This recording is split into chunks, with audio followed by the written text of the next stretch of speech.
In questa giornata d'eccellenza Girone A, Licata e Canicattì giocano fuori casa mentre ritorna al Brucoleri il Pro Favara. Favorito il Licata con il Mussomele che oramai con il largo margine di vantaggio gioca con grande serenità.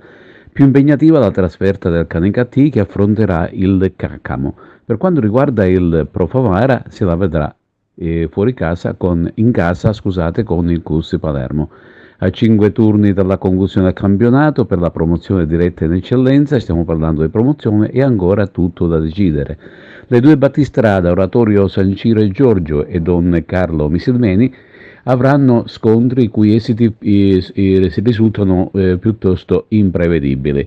La prima ha il vantaggio di giocare al cospetto del proprio pubblico contro il lanciatissimo Salemi.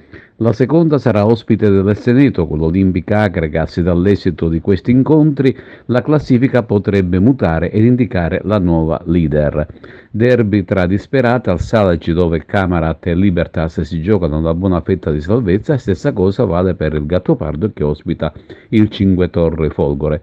Ma ritorniamo a parlare della sfida che si giocherà all'Esteneto tra Olimpica Acregas e Don Carlo Misimeri ed in conseguenza la Lega Dilettanti ha ritenuto opportuno per questa gara di fare arrivare un arbitro esperto e proveniente dalla sezione di Bologna. Si tratta di Clemente Cortese, il quale si avvarrà della collaborazione di Rosario Blanco e Sebastiano Antonio Grasso, entrambi di Acireale. La compagine dei Templi è rimasta sotto pressione per l'intera settimana e tra i calciatori c'è grande frenesia per dimostrare tutto il proprio valore tecnico e fisico. Per questo motivo, mentre impazza la sagra del Mandorlo in piena valle dei Templi, i tifosi di Fede Biancazzurre preferiranno andare allo stadio Assento per trasmettere il proprio calore ai propri beniamini. I recenti appelli di società, presidente Bottoni ed altri addetti ai lavori stanno avendo l'esito desiderato ed a quanto pare anche la prevendita dei biglietti sta andando discretamente. In prima categoria, di giornata all'insegna dei derby, quello di domenica prossima per le squadre agrigentine.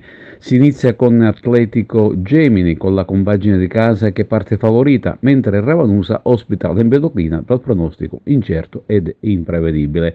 Infine l'Angelo Cuffaro di Gaetano Longo gioca a San Cataldo contro il Forte Master Pro.